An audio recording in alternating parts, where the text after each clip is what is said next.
Welcome to my YouTube channel. तो आज हम पढ़ेंगे क्लास 10 अर्थमेटिक प्रोग्रेशन एक्सरसाइज 5.2 का क्वेश्चन नंबर 8। ठीक है, तो क्वेश्चन नंबर 8 में रीड करती हूँ। उसमें क्या दे रखा है हमें, an AP consist of 50 terms of which third term is 12 and the last term is 106।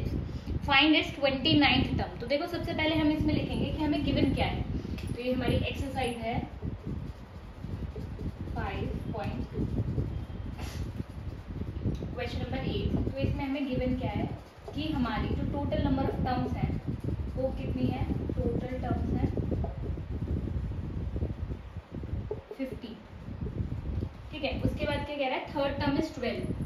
8 कितना दे रखा है हमें 12, और जो लास्ट टर्म दे रखी है वो दे रखी है 106। तो लास्ट टर्म कितनी हो जाएगी हमारी 850, वो कितनी हो जाएगी हमारी 106। अब हमें जो निकालना है वो क्या निकालना है, 829। अब हम सॉल्यूशन करेंगे। तो 8 को हम क्या लिख सकते हैं, पहले हम 850 को लिखेंगे। 850 को हम क्या लिख सकते हैं, a + 49b is equals to 106। उसके बाद अब हम 8 को लिखेंगे तो a + 2d is equals to 12। अब हम क्या करेंगे, एलिमिनेशन मेथड लगा देंगे, एलिमिनेट कर देंगे माइनस माइनस माइनस। तो ये कितना हो जाएगा 0, ये हो जाएगा हमारा 4070, और ये हो जाएगा हमारा 6 में से 2 गए 4 और यहाँ पे 94। तो हमारा जो ई निकल कर आएगा ये हो जाएगा 47d is equals to 94, d is equals to 2।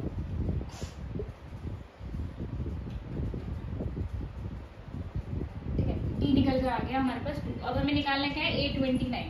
तो 829 बेसिकली 829 को निकालने के दो मेथड है, एक तो हम ये कर सकते हैं 29 - 1 इंटू में d, या फिर हम डायरेक्ट में निकाल सकते हैं a + 28d। तो हम कोई सा भी मेथड अप्लाई कर सकते हैं। तो a कितना है हमारे पास, अच्छा a भी हमने निकाला नहीं है, d की वैल्यू हमारी 2 आई थी। तो हम जो हमारी फर्स्ट इक्वेशन थी a + 2d is equals to 12, इसमें हम d की वैल्यू पुट करेंगे तो कितना आ जाएगा 4 इज इक्वल्स टू 12। तो a इज इक्वल्स टू कितना आ जाएगा हमारे पास 8। तो ये वाली वैल्यू हम यहाँ पे पुट करेंगे, a is equals to 8 + 28 into में 2 विच इज इक्वल्स टू 8 + 56, ये हो जाएगा 64। ये हो गया हमारा 829। उसके बाद अब हम करेंगे क्वेश्चन नंबर 9। आई होप ये वाला क्वेश्चन सबको समझ में आया होगा।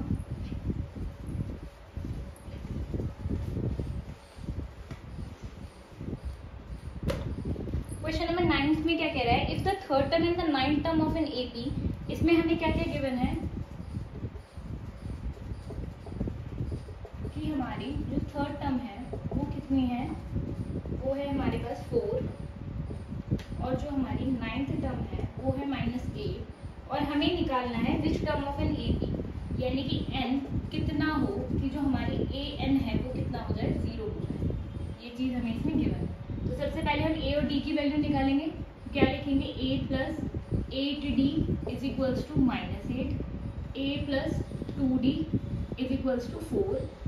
एलिमिनेशन मेथड, ये कितना हो जाएगा 0, ये कितना हो जाएगा 60 इज इक्वल्स टू माइनस का 4।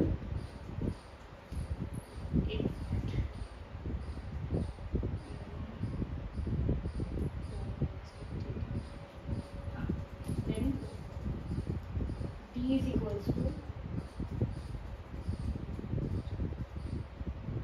minus का 12 आएगा, then d is equals to minus का 12 अपॉन में 6, then d is equals to -2। अब हम यहाँ से निकालेंगे a की वैल्यू। a की वैल्यू हम इस वाली इक्वेशन में पुट करके निकालेंगे, a + 2d is equals to 4, then a + 2 into -2 is equals to 4, then a is equals to में कितना आ गया 8। अब हमारा मेन क्वेश्चन क्या है कि हमारी जो an की वैल्यू है वो 0 होनी चाहिए, उस पर हमें n की वैल्यू जो है वो निकालनी है। हम क्या पुट करेंगे, 0 is equals to a + n - 1 into में d, a कितना है 8 + n - 1 इंटू में -2, यहाँ पे ये प्लस का है, इधर जाएगा माइनस का, -8 is equals to n - 1 into में -2, यहाँ पे मल्टीप्लाइड में उधर जाएगा डिवाइड का, -8 अपॉन में -2 n - 1, 4 is equals to n - 1, then n is equals to 5। यही हमारा इसका आंसर है। आई होप आप सबको समझ में आया होगा। Stay tune for next question. Thank you.